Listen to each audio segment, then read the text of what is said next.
Hey noble ones, welcome to the Protectorate. So today I decided to do a little bit of a beginning of a new special project. Now as you know I collect old computers, and one of my favorite things that I have is the IBM 5150 computer, which came with a 5151 monochrome green phosphorus display, and I think it's absolutely amazing. But one thing that I decided to buy today is I found a cool offer when it comes to a IBM 5153 color monitor.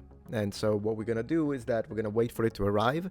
Then once it's delivered, we'll unbox it, and then I'll give you a little bit of a history of the monitor in comparison to the other 5151 model, the older one being released in 1981 and the color one being released in 1983.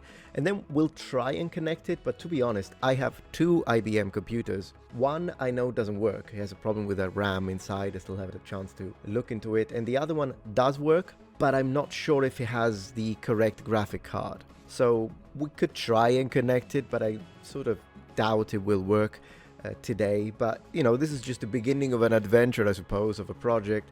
And if I see that I don't have an actual color card, then I'll probably have to order one, install it, hoping that I can install it correctly, and test it. But for now, we could just try and turn it on, and very nice. So let me show you. Okay, so here we've got the box. Look at this absolute beauty.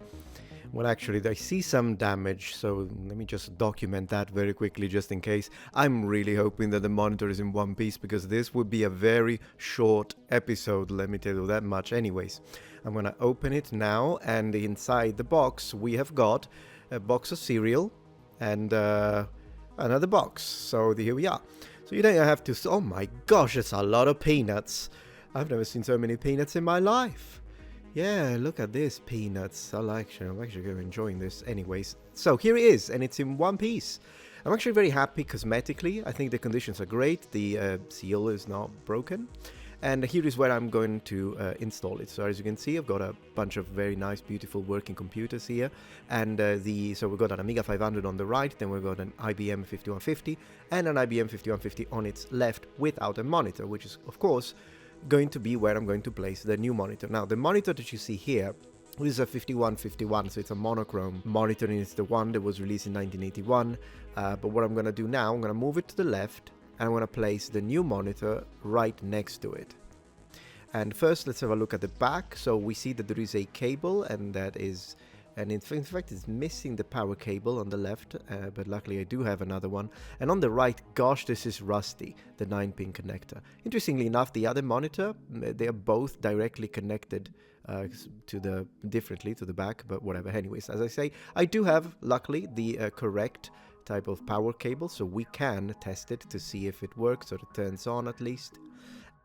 And as we can see, it does. So I'm very happy that, oh my gosh, look, it's even bigger. I actually did not know that the 5153 was not just color capable as the main difference with the 5151 green monitor. I'll turn it on in a little bit, because I do love that glow.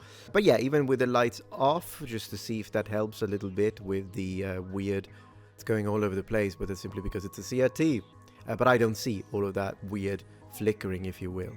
Anyways, so I checked the computers, and unfortunately both my buses, as I had suspected, they don't have a color video card, so I can't really test it. But anyways, I can tell you about the knobs, and they control the contrast and brightness. So here I've just now turned on and connected the monochrome monitor, and as you can see, it looks gorgeous. It's like very Matrix, isn't it? Although I do like the idea that the other one is going to be in color. I can't wait. Believe me, I can't wait. I'm going to just show you now that it's connected. In fact, I put it on the left, but I connected it to the computer on the right. And so here we are. The reason why I did that is because the computer on the left, as I was saying, doesn't really work because of the RAM, but that worked. I probably should have put more pressure on the space bar, but yeah, the mechanical keyboard works perfectly. So as I was saying, the IBM 5153 was IBM's first color graphics monitor, and it was designed specifically for the IBM personal computer. Now, the computer was released in 1981 alongside with the original 5151 monitor, the monochrome that we just had a look at, but we will have to wait until 83 in order to actually experience color with this very monitor that I finally managed to get. Now, when it comes to key specifications and features, we've got a CRT display technology, so cathode ray tube, of course, and it's a 13-inch diagonal screen. But for me, apart from its historical significance, which we can dive into a little more in a second, I do want to talk about the design.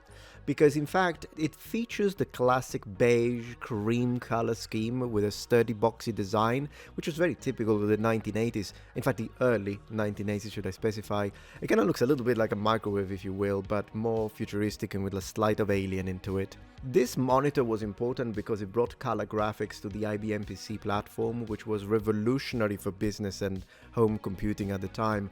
And monochrome displays were standard for most business applications, but the ability to display color opened up new possibilities. Gaming, for example, but for educational software, for early computer games, for business graphics and presentation, CAD applications, and much more. And when it comes to the technical details, the monitor uses a composite video signal and could display up to 16 colors, at least the 5154. I'm not actually sure about the 53. I'll have to probably ask someone who knows more than me. Because I do remember that there is something about like standard graphic mode that could only show 4 simultaneously, I believe in the 53. Keep in mind that at launch, this was quite expensive, costing around $680, which adjusted for inflation would cost you, we would set you back $2,200 in today's money. So it was a premium option.